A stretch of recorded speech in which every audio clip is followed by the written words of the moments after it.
Astagfirullahaladzim.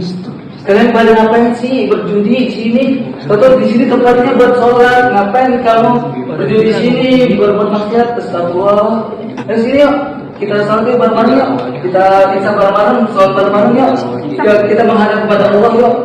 Kita ingat kepada Allah karena di dalam Quran kan sudah jelas karena berjudi itu adalah berbuat dosa.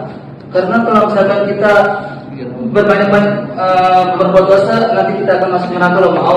Auzubillah, astagfirullah. Ayo coba yuk.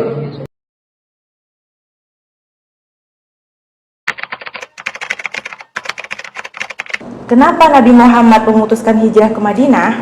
Karena situasi di Mekah makin berbahaya. Kaum Quraisy terus menekan di Madinah. Nabi Muhammad disambut baik dan di sana beliau membangun masyarakat muslim yang kuat. Apa yang kalian tahu tentang perjanjian Hudaybiyah? Itu perjanjian damai antara Nabi Muhammad dan kaum Quraisy. Meski syarat-syaratnya terkesan merugikan umat muslim sendiri, ternyata perjanjian ini membuka peluang dakwah yang lebih luas. Perang Badar itu perang besar pertama ya, apa yang jadi penyebabnya? Betul. Itu perang pertama umat Islam melawan Quraisy. Penyebabnya karena kaum Quraisy Mekah terus menekankan umat Islam dan merampas harta benda mereka. Penaklukan Mekah jadi momen penting dalam sejarah Islam. Gimana sih peristiwa itu? Iya, Nabi Muhammad bersama 1.000 pasukannya masuk ke Mekah tanpa perlawanan. Berarti beliau memberikan amnesti kepada orang-orang yang sebelumnya memusuhinya dan menghancurkan berhala di sekitar Ka'bah.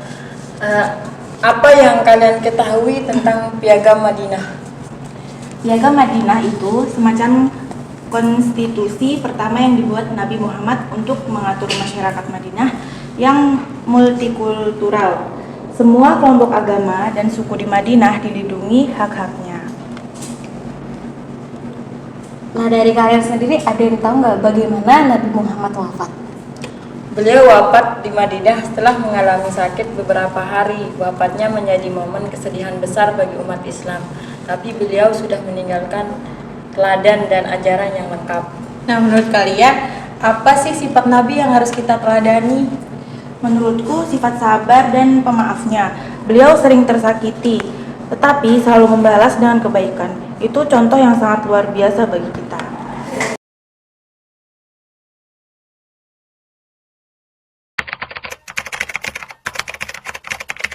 Oh ya teman-teman, sebenarnya ada yang tahu nggak sih apa itu zakat? Zakat yaitu adalah salah satu rukun Islam. Ibadah ini wajib bagi setiap muslim yang mampu untuk memberikan sebagian harta kepada mereka yang berhak menerima, seperti fakir miskin. Oke, zakat itu ada berapa jenis ya? Nah, zakat sendiri itu ada 2 jenis utama. Yang pertama ada zakat mal, yang kedua ada zakat fitrah. Zakat mal itu adalah zakat harta, sedangkan zakat fitrah adalah zakat yang wajib dikeluarkan menjelang Idul Fitri. Lalu kenapa sih zakat itu penting? Ya begini, zakat penting karena membantu mengurangi kemiskinan dan kesenjangan sosial. Lalu zakat itu membersihkan harta kita dan membuat kita lebih peduli pada sesama. Nah, terus siapa saja tuh yang berhak menerima zakat? Yang berhak menerima zakat yaitu seperti fakir miskin, amil zakat, mualaf, hamba sahaya, orang berutang atau fisabilillah, dan ibnu sabil. Lalu bagaimana sih cara menghitung zakat mal itu? Ya, kalau menghitung zakat mal ini kita bisa menghitung dari 2,5% total harta yang sudah mencapai nisab, yaitu batas minimal harta yang wajib dizakati. nisabnya tergantung jenis harta, misalnya emas atau uang. Zakat fitrah. Kapan waktu yang tepat untuk membayar zakat fitrah? Nah, zakat fitrah itu wajibnya dibayar sebelum sholat Idul Fitri. Kalau dibayar setelah itu hanya dianggap sebagai sedekah biasa saja. Seperti itu. Oke, baik teman-teman. Lalu bagaimana ya caranya agar kita bisa membantu dalam pengumpulan zakat di lingkungan sekitar kita? Oke, baik teman. Kita di sini bisa bekerja sama dengan lembaga zakat seperti kayak Bazis, lanjut atau masjid setempat untuk mengorganisir pengumpulan zakat. Kita juga bisa menyebarkan informasi pentingnya zakat di media sosial tersebut, misalkan seperti Instagram, Facebook, YouTube dan lain-lain, teman-teman. Begitu. Terus yang bertugas membagi zakat itu siapa? Yaitu pengelola zakat yang dilakukan oleh amil zakat. Mereka bertanggung jawab untuk mengumpulkan, menghitung dan menyeluruhkan zakat kepada yang berhak. Nah, setelah zakat ini dibagikan, lalu menurut kalian ada nggak sih dampak zakat bagi penerimanya tersebut? Pasti ada dong. Zakat bisa membantu penerima untuk memenuhi kebutuhan dasar mereka, baik mendorong kemandirian ekonomi dan meningkatkan kesejahteraan mereka sendiri. Zakat dan tanggung jawab sosial. Menurut kalian bagaimana zakat bisa menjadi wujud tanggung jawab sosial kita sebagai muslim?